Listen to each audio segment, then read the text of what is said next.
জুবিন দা কিয় এনেকৈ আঁতৰি গুচি গ'লা কোৱাচোন আমাক এৰি থৈ তোমাৰ অনুৰাগীখিনি লগতে জুবিন পাগলবোৰৰ কি হ'ব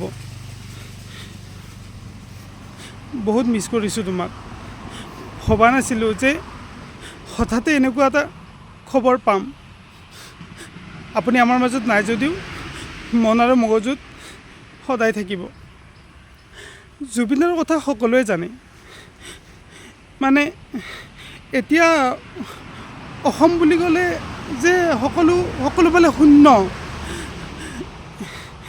কি ক'ম মানে মোৰ ভাষা নাই ক'বৰ কাৰণে অসমখন যেন এতিয়া এনেকুৱা হৈ গৈছে মানে পৰিচয় দিবৰ কাৰণে যেন এতিয়া একোৱেই নাই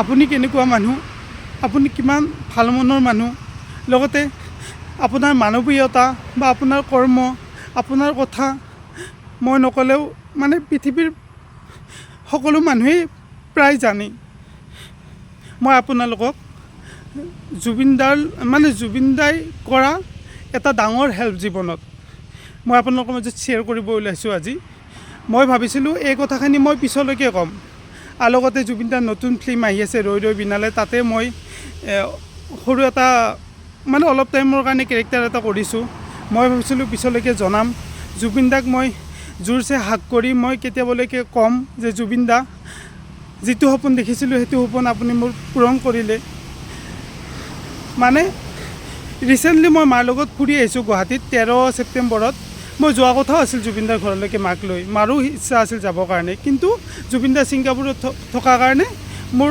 যোৱাটো নহ'ল মই মোৰ ষ্টৰিটো কৈছোঁ আপোনালোকক তেতিয়া 2019ৰ কথা 2019ৰ মাহটো পাহৰি গ'লোঁ মানে মই জুবিন দাক লগ কৰিব বহুত ইচ্ছা মই এদিন গৈছিলোঁ খাৰঘূলিৰ ঘৰটো তেতিয়া খাৰঘূলিৰ ঘৰটো মানে আগৰ মানে ঘৰটো আছিল আৰু তো এনেকৈ মই গৈছিলোঁ লগ নাপালোঁ তাৰপিছত এজনী ছোৱালী আছিল খাৰঘূলিৰ ওচৰৰে নামটো প্ৰিয়ংকা আছিল চাগে এতিয়া সেনেকৈ কণ্টেক্ট নাই মই নাম্বাৰটো মোৰ আগৰ মোবাইলটোত আছিল মই তাইক কণ্টেক্ট কৰিবলৈ এতিয়াও চেষ্টা কৰোঁ বা কেতিয়াবা যে লগ পাওঁ যিহেতু মোক ডাঙৰ এটা সহায় কৰিছে সেনেকৈ মই জুবিন দাক লগ নাপালোঁ তাই মোক এনেকৈ ক'লে একো নাই দিয়া মোৰ ওচৰতে ঘৰ মানে তোমাৰ নাম্বাৰটো মোক দিয়া বা মই তাইৰ নাম্বাৰটো মই লৈছিলোঁ চাগে আমি দুজনে আলোচনা কৰি নাম্বাৰ শ্বেয়াৰ কৰিছিলোঁ তাৰপিছত এনেকৈ ক'লে যে কি এদিন মই মাতি দিম জুবিন দাক সুধিম আৰু মানে মোৰ ইচ্ছাখিনি তাইৰ আগত কৈছিলোঁ যে জুবিন দাক লগ কৰিব বহুত মন জুবিন দাক অলপমান কথা শ্বেয়াৰ কৰিব মন বা মোৰ মানে কৈ আছোঁ কি কথা শ্বেয়াৰ কৰিবলৈ মন তাৰপিছত সেনেকৈ মই গুচি আহিলোঁ তাইও গুচি গ'ল সেনেকৈ এসপ্তাহমান পিছত নেকি তাই মোক ফোন কৰিলে যে জুবিন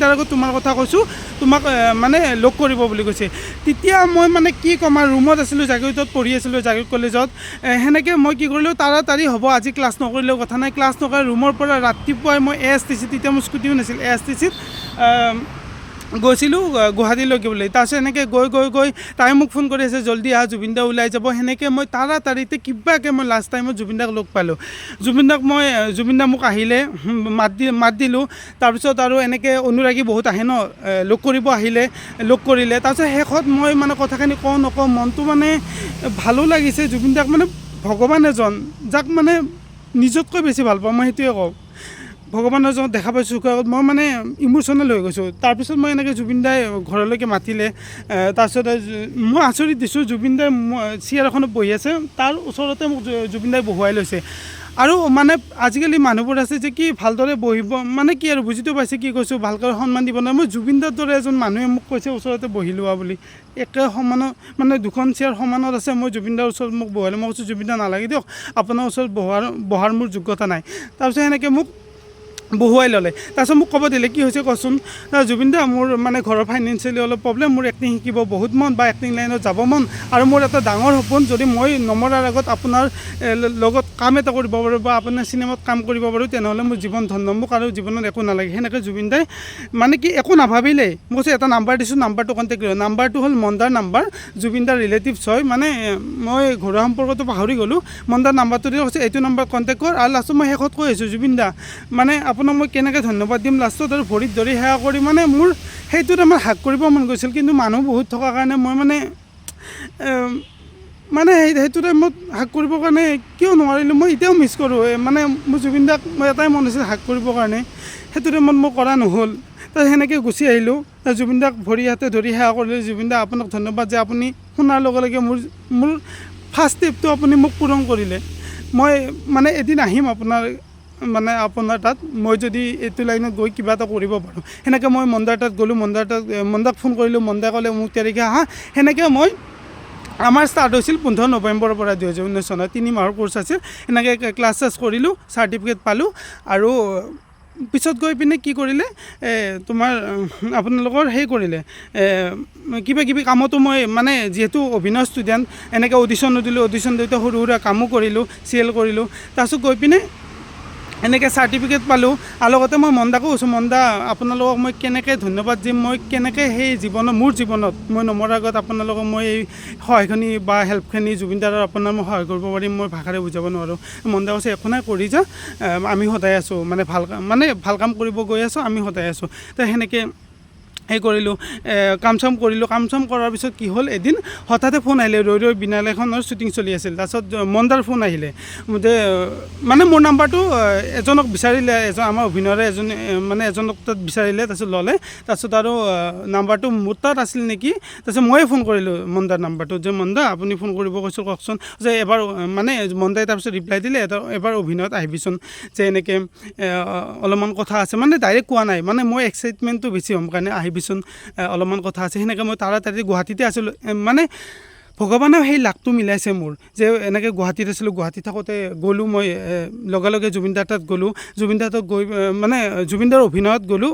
মন্দা আছিলে, মন্দাক লগ কৰিলোঁ। মন্দা কৈছে যে আমাৰ যে মন্দা মাতিছিলে, কওকচোন যে কিহৰ কাৰণে। তাৰপিছত মন্দাই ক'লে যে আমাৰ এখন চিনেমা শ্বুটিং হৈছে, ৰৈ ৰৈ বিনালে। তেতিয়া মই গম পাইছিলোঁ অলপ যে তাৰে এটা সৰু কেৰেক্টাৰ আছে, তই কৰিব লাগে। তাৰপিছত আৰু মই কি ক'ম আৰু সেইটো টাইমত হাঁহিম নে কান্দিম নে, আৰু মই আগৰ কথাবোৰ মনত পৰিছে। জুবিন দাৰ আগত কৈছিলোঁ, জুবিন দা আপুনি মোক কিবা এটা হেল্প কৰক, যে মই আপোনাৰ চিনেমাত কৰি মোৰ জীৱনটো ধন্য হৈছে, বা মৰাৰ আগত মই শান্তিত মৰিব পাৰোঁ। সেই দিনটো মই কান্দিম নে হাঁহিম। লগতে সেনেকৈ আৰু ৰাজেশ ভূঞা ছাৰত আহিল। ৰাজেশ ভূঞা ছাৰে ডাইৰেক্ট ক'লে, হ'ব অমুক তাৰিখে শ্বুটিং আছে, শ্বুটিং কৰিলোঁ আপোনালোকক। মই ফটো আপলোড কৰিছোঁ বাৰু।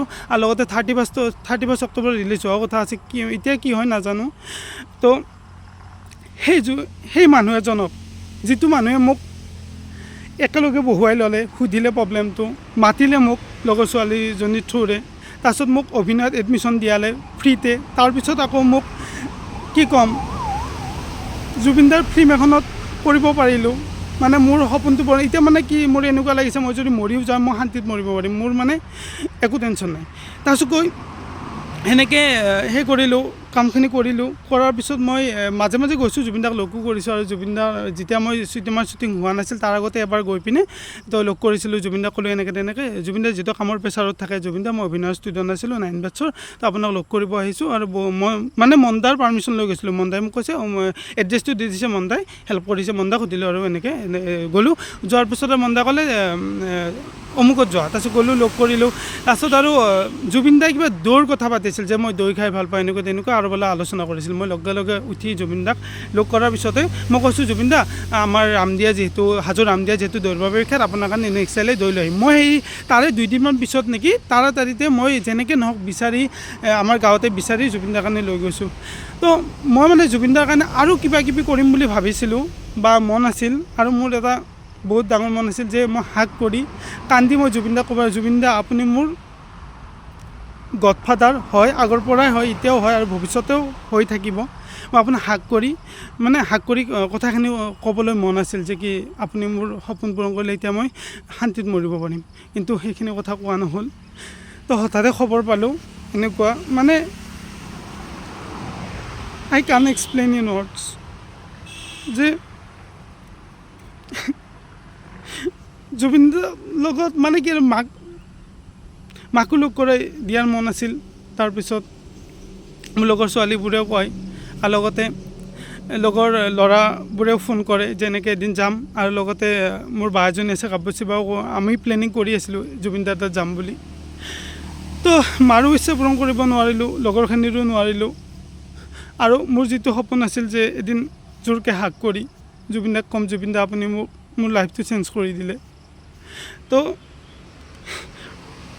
আজি জুবিন দাক সৰুসজাই ষ্টেডিয়ামত আনিব, মই স্কুটি লৈ গৈ আছোঁ।